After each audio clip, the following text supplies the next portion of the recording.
Hi, my name is Stephen Sindoni, and thank you for tuning into the broadcast of Unexplained Mysteries. In today's broadcast, I will share with you a discovery that was made in June of 1968 by William J. Meister. The information can be found in a book entitled Mysteries of the Unexplained in Reader's Digest.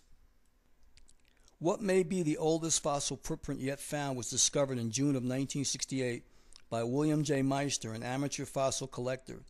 If the print is what it appears to be, the impression of a sandal shoe crushing a trilobite, it would have been made 300 to 600 million years ago and would be sufficient either to overturn all conventionally accepted ideas of human and geological evolution or to prove that a shoe-wearing biped from another world had once visited this planet. Meister made his potentially disturbing find during a rock and fossil hunting expedition to Antelope Springs, 43 miles west of Delta, Utah. He was accompanied by his wife and two daughters, and by Mr. and Mrs. Francis Shape and their two daughters. The party had already discovered several fossils of trilobites when Meister split open a 2-inch thick slab of rock with his hammer and discovered the outrageous print. The rock fell open like a book, revealing on one side the footprint of a human with trilobites right in the footprint itself. The other half of the rock slab showed an almost perfect mold of the footprint and fossils. Amazingly, the human was wearing a sandal.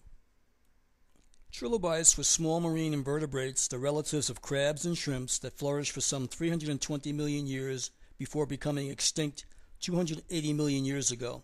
Humans are currently thought to have emerged between 1 and 2 million years ago and to have been wearing well-shaped footwear for no more than a few thousand years. The sandals that seems to have crushed a living trilobite was 10¼ inches long and 3½ inches wide. The heel is indented slightly more than the sole, as a human shoe print would be.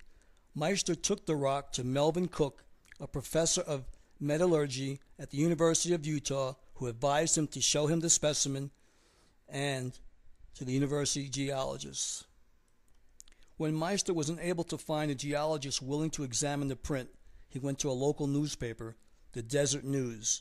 Before long, the find received national publicity. In a subsequent news conference, the curator of the Museum of Earth Science at the University of Utah, James Madden, said, "There were no men 600 million years ago. Neither were there monkeys or bears or ground sloths to make pseudo-human tracks. What man-thing could possibly have been walking about on this earth before vertebrates even evolved?" Madsen then went on to say that the fossil must have been formed by a natural process, though of what kind he was unable to suggest. Dr. Jesse Jennings of the university's anthropology department guessed rather boldly, considering the absence of any supporting visual evidence, that the print might have been made by one large trilobite coming to rest on 3 smaller ones.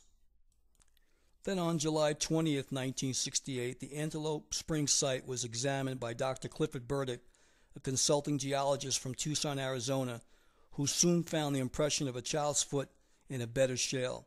The impression, he said, was about 6 inches in length, with the toes spreading as if the child had never yet worn shoes, which compressed the toes. There does not appear to be much of an arch, and the big toe is not prominent. The print was shown to 2 geologists and a paleontologist. One of the geologists agreed that it appeared to be that of a human being, but the paleontologist's opinion was that no biological agent had been involved. Mr. Burdick stuck to his guns. The rock chanced to fracture along the front of the toes before the fossil footprint was found. On cross-section, the fabric of the rock stands out in fine laminations or bedding planes. Where the toes pressed into the soft material, the laminations were bowed downward from the horizontal, indicating a weight that had been pressed into the mud. Then in August of 1968, Mr. Dean Bitter, an educator in the Salt Lake City public school system, claimed to have discovered 2 more prints of shoes or sandals in the Antelope Springs area. According to Professor Cook, no trilobites were injured by these footfalls, but a small trilobite was found near the prints in the same rock, indicating that the small sea creature and the sandal wanderer might have been contemporaries. Has man been on the earth for millions of years, as indicated by the find of William J. Meister? We'll never know. I'd like to thank everyone for watching Unexplained Mysteries.